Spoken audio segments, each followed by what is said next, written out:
bienvenidas a este espacio de Conectados con tu Ser. Nuevamente en otro episodio de este nuevo proyecto. El día de hoy está con nosotros Estefanía Escobar y les habla Manuel Tirada. Hoy hablaremos de un tema muy importante, la violencia invisible. Estefanía, bajo su experiencia clínica y profesional, nos contará un poco cómo esta violencia invisible sucede en los entornos, en las parejas, en las familias y cómo las personas se ven afectadas por este fenómeno. Hola Estefanía, ¿cómo estás? Hola Manuel, muy bien, ¿y tú? Muy bien, gracias. ¿Cómo has estado? Bien, feliz de estar acá en este programa. Yo feliz de que estés aquí. Me alegra, Manu. Tú mencionabas ahorita, pues, digamos que el tema del que hoy nos trae y la conversación, y creo que pocas veces nos hemos interesado por el tema de esa violencia invisible o silenciosa. Okay. Si bien en nuestro país está muy normalizado ese contexto de violencia, pero más desde el golpe y desde el contacto físico también hay una violencia que hoy va en aumento, ¿cierto? Que no depende incluso del género, pero que se ve muy afectado el género femenino. Y es esa violencia que se ejerce a través de lo emocional, de lo psíquico, ¿sí? Que no deja un rastro visible porque no toca el cuerpo como tal, pero que psíquicamente y emocionalmente desestabiliza muchísimo a las personas que sufren este tipo de violencias. O sea que al no dejar rastro es mucho más difícil de reconocer ser víctima de este tipo de violencias. Exactamente, Manu. Ser víctima o estar dentro de esta dinámica, porque también se vuelve una dinámica de violencia. El victimario tampoco es fácil reconocerlo. Exactamente, en muchas ocasiones el victimario tampoco logra saber que está ejerciendo, ¿sí? Sin embargo, sí hay una conciencia mayor frente al acto, diferente a la posición de víctima, porque frente a ese otro que está ejerciendo una violencia conmigo, entonces empiezan a aparecer ciertos signos y ciertos síntomas que generan este tipo de dinámica, ¿cierto? Por ejemplo, el aislamiento, culpabilizarse, exactamente. La violencia silenciosa, hay digamos como dos grandes factores que siempre atañen frente a este tema, y es la dominación y el control, y la culpa, ¿sí? Porque a través de esto, pues emocionalmente se logra llegar, digamos, como a obtener muchas situaciones en las cuales el victimario, la persona que está del otro lado, logra tener el control, pero también ganancias, ¿cierto? Entonces esas ganancias pueden ser ganancias económicas, ganancias afectivas, ganancias frente a la educación, frente al apoyo que esa persona que no está manipulando, ¿cierto? Pero que está cayendo en esa dinámica, empieza a darle a ese otro. O sea que cierta dependencia también se construye en estas dinámicas de violencia invisible. Totalmente, Manu, porque precisamente es la dependencia la que empieza a generar que esa estructura violenta se sostenga. ¿Sí? Sostener la violencia no es fácil, pero a través de la manipulación y a través, digamos, como de una posición muy ambivalente con el otro, se logra sostener y logra como esconderse. Por eso para la víctima no es tan fácil ni salir ni reconocer que está en una dinámica de violencia, exacto. ¿El entorno suele ser lo que más reconoce esas dinámicas, o para el entorno también es complejo? Para el entorno puede ser complejo, pero en realidad digamos que cuando estamos sospechando de que estoy en una dinámica de violencia, lo primero que me alerta es también el entorno, porque empiezan a ocurrir situaciones que no son normales en nuestra vida, ¿sí? Las personas violentas normalmente tienen unas relaciones que no son sanas alrededor, pero normalmente las víctimas tienen unas relaciones sanas con el otro. Entonces, cuando eso se empieza a afectar, el entorno empieza también a verse afectado, no solamente porque hay un aislamiento con ese entorno, sino porque ese entorno empieza a nombrar que hay unos cambios en esa persona, ¿cierto? Conductuales, de pensamiento, hábitos, formas. Exacto, entonces ya no solo la lejanía, sino que entonces ya contesta también evitando o defendiéndose. También hay otro tipo de conductas, pues como las emocionales, en donde continúan ciertos patrones de dependencia. ¿Cómo? Entonces ya no puedo salir sola, ¿cierto? O ya no puedo continuar con ciertas actividades que para mí eran normales, dejo de ir a grupos o dejo de verme con mis amigas o amigos. Lo social suele ser lo más afectado. Lo social se afecta, yo creo que es una de las primeras cosas que se afectan precisamente por lo que hablábamos del control y la dominación, porque es importante que para que yo tenga un control, pues necesito un espacio un poco más cerrado. ¿A qué me refiero con espacio? Que esa persona sobre la que estoy ejerciendo el control esté en una situación en la que yo pueda manejar, ¿cierto? Y eso puede ser o en la misma casa o en un punto específico donde siempre se vean. ¿La violencia, digamos, verbal entraría en esta violencia invisible o es muy directa como para entrar ahí? Dentro de lo que se considera violencia silenciosa o invisible está contenida la verbal, ¿sí? Porque si bien yo puedo decirte una palabra soez, eso es muy directo, pero yo te puedo decir que vos te insinúas ante los hombres. Una forma muy sutil. Muy sutil, que sigue siendo verbal, pero que sigue siendo violento, ¿cierto? Porque yo estoy insinuando, aunque no te estoy diciendo que sos X cosa, sí lo estoy insinuando, estoy hablando del significado y te estoy ubicando en ese lugar. Entonces, lo verbal también, incluso, eso suele, digamos, tener como unas mediciones, ¿sí? Y la violencia tiende a escalar. Entonces, pueden empezar con esas insinuaciones o con comentarios hirientes. Es progresivo el proceso. Exacto. Se empiezan a maximizar incluso los defectos o los secretos, ¿cierto?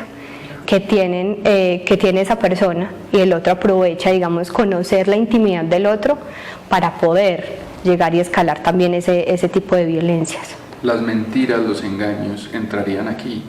Hacen parte, incluso dentro del termómetro de violencia, hace parte de la zona amarilla, porque es poner al otro en una situación en la que su confianza se fractura, ¿sí? Y cuando hay normalmente violencias silenciosas, la fractura de la confianza es muy importante para el otro que está haciendo daño, porque esto le permite más adelante empezar a culpabilizar y a esconder, digamos, información que sabe que dañaría la relación. Entonces, siempre hay un fin frente a las personas que utilizan la violencia. A veces ese fin es inconsciente, ¿cierto? Es decir, esa ganancia que ellos tienen puede ser inconsciente o consciente. No la tienen tan estructurada en la mente, aunque se llegue a ese objetivo. Exactamente. Y en la acción, digamos que sí hay un nivel de responsabilidad y de conciencia. Sin embargo, es difícil reconocerse ahí. Tiene que haber en la víctima o en la persona que está en esta dinámica una ruptura importante, un reconocimiento importante a través normalmente de lo social, que ya me está nombrando que hay algo diferente, que hay algo que no está bien. Esas banderitas rojas que ahora son tan... Exactamente, por eso están esas banderitas rojas, ¿sí? Ahorita hablaste del termómetro de la violencia, ¿cierto? Sí. ¿Podríamos explicarles un poco de qué se trata este termómetro de la violencia y si lo podemos aplicar nosotros mismos o si requerimos de un acompañamiento profesional para hacerlo? Claro, Manu. El termómetro de la violencia se hizo precisamente para identificar esas conductas que, dada que la violencia está muy normalizada en ciertas ocasiones, pasamos de largo, ¿cierto? Entonces eso va desde la burla, desde el chiste hiriente, ¿sí? La ironía, el sarcasmo, hasta casi que la muerte, ¿cierto? Entonces va escalando, y lo que nos permite ese termómetro, si alguna persona tiene dudas si está sufriendo o no, o está en una dinámica de violencia, poder revisar el termómetro nos sirve para identificar en qué niveles. Entonces está en varias zonas, ¿cierto? Como la zona verde, que es como la zona donde ya hay no, ahí hay una presencia inicial de violencia. Luego está la zona amarilla y luego está la zona roja, ¿cierto? Que digamos que en la amarilla ya hay una violencia inminente y en la roja es un peligro para la vida misma. Cuando hablamos de la vida misma, no necesariamente la muerte, aunque lo incluye, integridad, sino la integridad, claro, el poder descansar bien, porque, Manu, hay un asunto con la violencia, y es que frente a ser silenciosa está en la mente, y la mente te acompaña siempre. Sí, no es como yo te di un golpe, me sano, y pues el cuerpo tiene su memoria, pero va olvidando, va dejando pasar las marcas.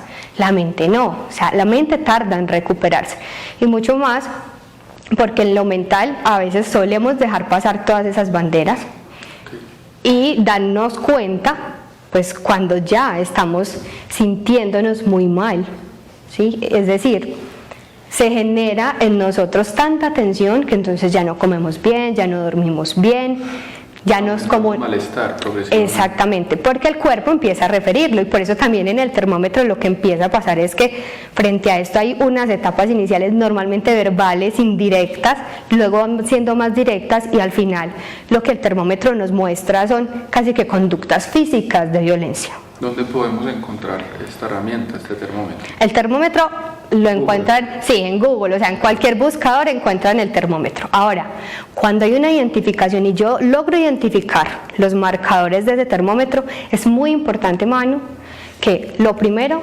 consultemos ese grupo de apoyo. El grupo de apoyo, ¿quiénes son? Mis amigas, mi familia, mis compañeros de trabajo, mis compañeros de la universidad. ¿Quiénes son los que me podrían escuchar? Porque además en estas dinámicas la voz casi que se pierde, ¿sí? Y lo segundo es, Manu, es necesario ir donde un profesional. Okay. Porque no sabemos hasta qué punto esas huellas de la violencia hayan estado tanto tiempo que generaron rupturas para esa persona en sí misma y traumas. Okay. ¿Consideras que este termómetro es una herramienta que puede ayudar a que esas mujeres o esos hombres hagan las denuncias? Claro que sí, Manu. El termómetro precisamente se hizo para eso, porque tú lo mencionabas ahorita, las banderas las dejamos pasar, porque así, si bien ha sido un asunto masivo de mencionarlas, en el termómetro hay, digamos que, puntualidades mucho más claras. Es más objetivo y ejemplo, a exacto. Porque las banderas yo puedo decir sí, pero no, y como estoy en esta conducta de la manipulación y es tan ambivalente, entonces yo puedo decir sí, pero él tiene también esto bueno. Pero en el termómetro son muy evidentes y muy claras cuáles son las conductas violentas, ¿sí? Entonces, totalmente, si yo tengo la duda y puedo consultar ese termómetro, eso me va a ayudar a ubicarme. Esa duda se vuelve una certeza. Exacto. Y yo puedo tomar control al respecto. Exactamente. Ok, esa violencia invisible, silenciosa, va aumentando con el tiempo, es decir, cada vez es más notoria en la sociedad. Manu, yo no sé hasta qué punto más notoria frente a la historia, ¿cierto? Pero que hoy podamos estar hablando de ese tema, pues primero es un logro.